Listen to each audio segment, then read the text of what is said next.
Is anybody else just like, me too. You are not alone. So I took some notes.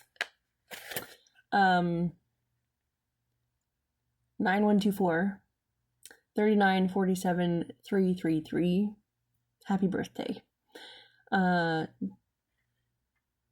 Jill, Diablo 4, Xbox, Infernal Hordes with Relentless Chaos, Waves, Chaos Waves, Disconnect from the News, Be Here Now, Yellow Roses, Go on an adventure or take a vacation, start your vision board again, and or revamp it, Fear Street, choose another route, create a new path, and or create new neural pathways.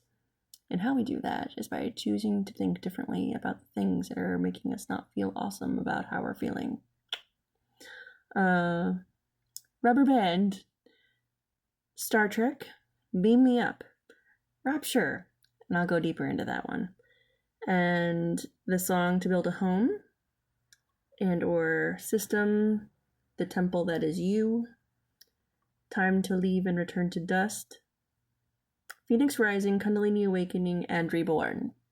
And that last part, I think it's connected to the Rapture, which I think is so much different than what everybody's talking about. And I looked this stuff up on a whim. So just for reference, because I like to go deeper, and my mom taught me to like use my critical thinking skills and to ask questions and to like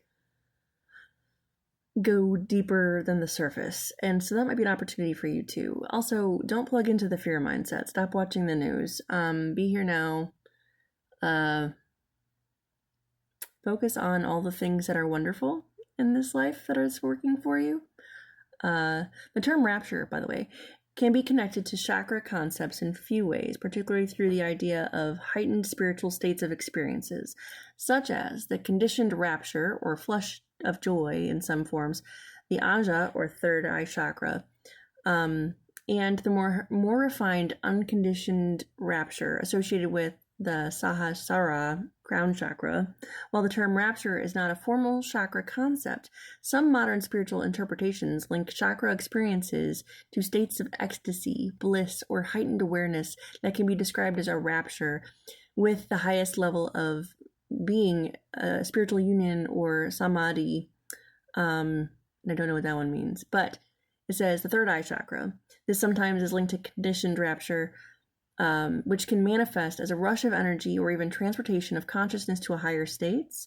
It's a key gateway to higher consciousness and insight. So like having aha moments about yourself and or your life and how everything's connected and that you're connected to everything and we are all one, and or from like an oversoul, deeper than a lot of people like to go. The Sahasrara, I can't even say that, but it's basically the crown chakra. This is seen as the highest chakra, a state of unconditioned rapture or enlightenment. It's associated with the concept of samadhi, a state of profound spiritual union or deep meditative realization. Other forms of rapture, some Eastern traditions like those found in Buddhism, describe different forms of spiritual joy or ecstasy known as piti or rapture, which can be experienced at various stages of spiritual development. Integration with Christianity, some Christian perspectives attempt to integrate chakra understanding with their own faith, seeing the chakra system as a way to understand the body's energy centers and their role in spiritual growth and connection with God. However, others see a conflict between chakra practices and core Christian beliefs as they originate from different religious systems. In summary, the connection between rapture and chakra lies in the experiences of spiritual ecstasy and heightened awareness. While not a formal term within chakra systems, the concept of rapture is often used to describe the profound joy and transcendental states of consciousness that are cultivated through practices aimed at balancing and activating the chakras, especially the higher chakras like the third eye and crown. And then it was interesting because I was at my desk and I was reading something and I was playing with this rubber band and I was like, this is connected. This is all connected. Also the song rubber, like, da na na, the something in the rubber band. I don't know. You take one step towards the universe and the universe is going to take 2 steps towards you and meet you where you are. So have faith that all is well. And even if it's not, it's going to be okay. But the rubber band, spiritually, serves as a metaphor for rubber band faith, representing the concept that faith, like a rubber band, needs to be stretched or tested to grow and reach its full potential. This stretching occurs when one steps out of their comfort zone and faces challenges and relies on God's spirit or the universe, which to me in my world, universe, is the same. It's tomato, tomato. It doesn't matter how you say it, it just is. To accomplish the impossible. The metaphor highlights that faith is useless unless it's tested, just as a rubber band is only useful when stretched to create tension and power to launch something. Wait, I'm doing this the wrong way. You don't want it to come back at you. So make sure you're minding your words and be impeccable with your word, and putting positive karma, like energy, out into the universe, because you don't want it to come back and hit you in the chest or your heart chakra, because that's the thing nobody really talks about. So make sure you're going forward and not backwards. And if you are, redirect, adjust your sails on your proverbial ship that is your life, and do better, because when you know better, you do better. And when you do better, all things work out for you for your greatest and highest good. The metaphor highlights that faith is, it's to launch something forward. Sorry, I went backwards. Key spiritual aspects of the rubber band metaphor. Also, give yourself grace in this space of like going forward and going backwards. It's like the game of like, what is it? That's sorry. You need to say sorry to somebody. That game, sorry, like you go forward and go backwards and you slide, and like maybe you need to go dancing. Cha-cha slide just got popped into my head. I love that song. Get on a high vibe quickly if you can.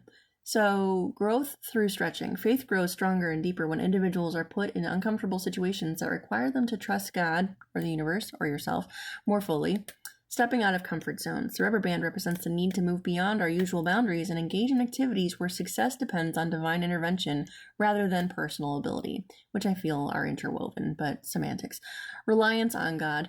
The tension of the stretched rubber band symbolizes that the dependence on God's power and grace to overcome challenges, allowing individuals to reach their potential in Christ.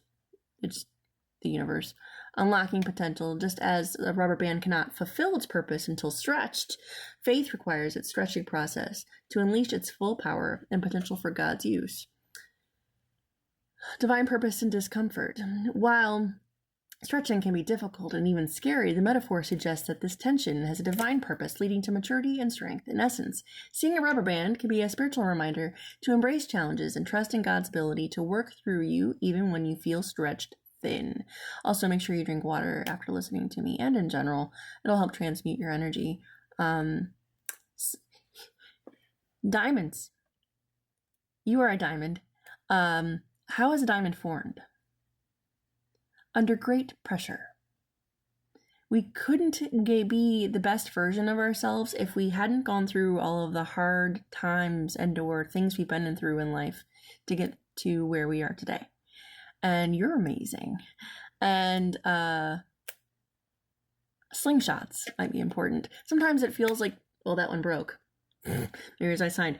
I feel like when it feels like we're being pulled back in life, or like things are being stagnant or being like put on pause, that's really just the universe or God getting ready to like fly us forward into where we're supposed to be. So don't give up. Keep going. Everything is working out for you. Deep breaths. And have faith.